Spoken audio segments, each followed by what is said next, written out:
do you accept that much of that money, in fact, has not been able to get to the front line because of the NICS increases? Well, social care sits outside. So whilst local authorities have had some money flow down to them, it barely covers the NICS increases for those social care providers.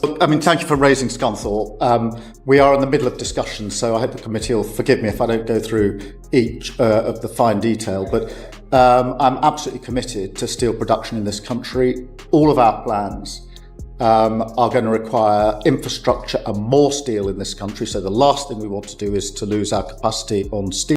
Brace yourself, because what erupted inside the liaison committee was pure political dynamite. Starmer, typically measured, controlled, and polished, found himself under relentless fire from a fearless MP who came armed and refused to retreat. This wasn't routine parliamentary friction, it was a calculated dismantling, delivered point by point with precision. Starmer fought to maintain his calm exterior, but the strain was visible and the pressure undeniable. The exchange didn't just challenge him, it exposed vulnerabilities that hit straight at the core of his leadership. By the time it ended, the atmosphere had shifted and the damage was done. If you think you've seen tense debates before, think again. This was gripping, unfiltered, and impossible to ignore from the first second to the last. Putting money in, it's changing the way the state operates. So we know about those, but is there anything that you're looking at other than what you've already put in place or planning to put in place as a result of last week? Oh yeah, there's a whole host of things. I'm starting with the sectors that are most obviously impacted, because obviously we've got the 10% reciprocal tariff. Before we break it all down, make sure you hit that like button and subscribe, because what's coming next is something you do not want to miss. Now let's talk about Starmer, Labour's leading man, who may need to update his resume with a new title, Chief Strategist of Sidestepping. In a recent parliamentary showdown, one determined MP walked in locked and loaded, facts aligned, statistics stacked, and absolutely no tolerance for polished talking points. What followed barely qualified as a debate, it was a live dissection. Starmer, often framed as the steady hand in the room, looked rattled, scrambling for footing as the pressure mounted. This wasn't an exchange of ideas, it was a controlled burn, and the temperature kept rising. By the end, the momentum had shifted, the composure had thinned, and the moment spoke louder than any prepared statement ever could. Thank you, Prime Minister. So, following on from the question from Ms. Owen in particular, thinking about those with disabilities, we had a round table, the Health and Social Care Committee, in this very room, and almost where I'm sat was a woman who described her experience of NHS and care, and the way she paraphrased it was, "The NHS keeps me alive." Let's begin with the fundamentals. Starmer is supposed to be the leader of the Labour Party, the composed figure who claims to bring stability after years of Conservative turmoil. He presents himself as the steady hand, the corrective force to chaos. But look closer and the image starts to blur.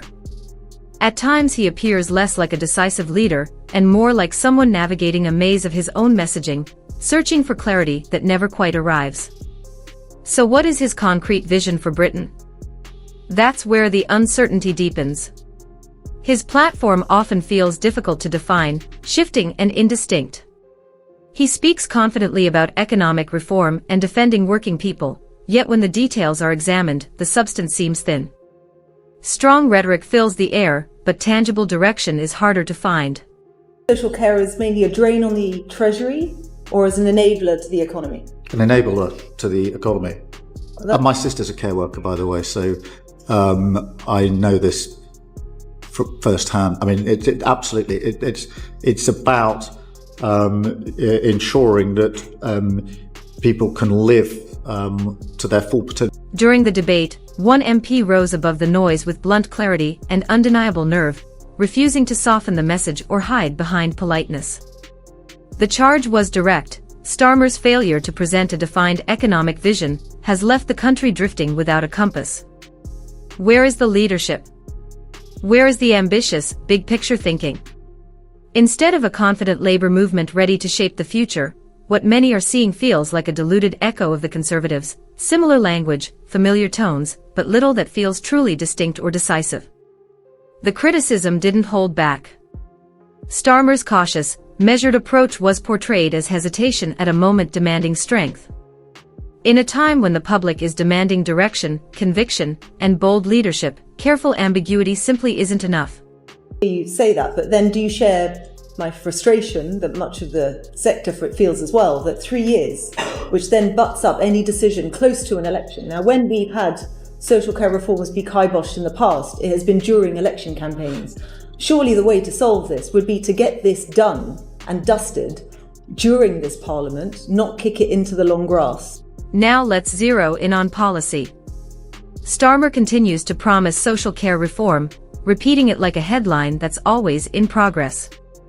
But after so many restatements, it's beginning to sound less like a blueprint and more like a recycled line. For all the assurances, where is the decisive follow-through? To many, it feels like another pledge parked on standby. One MP refused to accept that framing and sliced through the messaging, arguing that the proposed changes to social care and the NHS amount to temporary fixes rather than structural reform. Instead of confronting the root problems, they said, it's a familiar loop of postponement and careful wording. The criticism was blunt, urgency is missing, and on an issue this critical, caution alone won't inspire confidence in leadership. Firstly, I understand your frustration that this has been pushed down the road too many times. The way I see it is this. One, we need to take time to get it right, and it needs to be cross-party. And Louise Casey is, in my view, the right person on a project like this. I've got huge experience working with Louise Casey. But that shouldn't stop us doing things straight away, to answer your question, which is why we made available £3.7 billion of additional funding for social care authorities in 25-26. Let's zoom out for a second and look at the bigger picture. Under Starmer, the sense of direction feels blurred, like trying to solve a complex puzzle without seeing the pieces. The same challenges resurface, the strategies seem hesitant, and the fit never quite locks into place. On paper, his team's proposals can sound polished and persuasive, but in practice they struggle to land with impact. The economic vision is wrapped in confident language, yet often lacks the weight of detailed execution. At times, the presentation feels more rehearsed than resolute, more about appearing in control than demonstrating results. And in a climate that demands clarity and conviction, optics alone won't carry the day. I know this firsthand. I mean, it's about ensuring that people can live to their full potential. The MP didn't ease up when the conversation turned to housing. As prices and rents climb, the demand for a credible, detailed plan on affordability has only intensified, and that's exactly where Starmer was pressed. The criticism was sharp, answers filled with polished phrasing but thin on specifics. At a time when families are squeezed by the cost of living, carefully crafted lines aren't enough, people want to see measurable action. The warning was clear, hesitation and caution risk eroding trust. According to the MP, Labour appears more committed to occupying the political centre than driving decisive reform, and in a crisis this visible, playing it safe can look a lot like standing still. A fair pay agreement for for adult social care, hugely important. All the analysis shows that we haven't got a sufficient workforce. It's a fragmented workforce, and that most people leaving social care are leaving social care to go to the NHS because they can get onto an integrated framework. Starmer's instinct under pressure, the MP argued, is deflection. Tough questions were met with careful pivots, blame redistributed, responsibility diluted. But this time the strategy met resistance. The MP pushed back hard, saying the public has grown weary of explanations that lead nowhere. Too often, they claimed, accountability is sidestepped in favor of pointing to systemic limits or the need for yet another review. The latest response, more time, more assessment, more process, landed flat. It felt less like leadership confronting a problem and more like postponing it. The analogy was simple and sharp, waiting for the next train instead of repairing the tracks.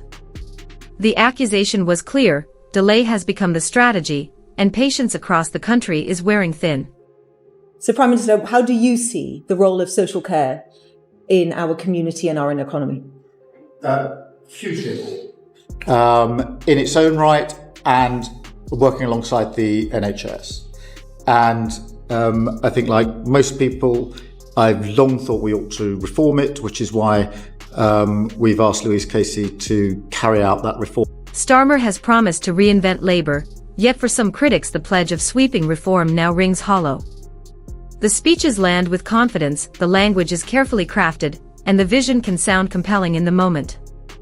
But when it comes to visible follow-through, the momentum often seems to stall. It carries the energy of a bold New Year's resolution, inspiring at first, then quietly slipping down the priority list as weeks pass.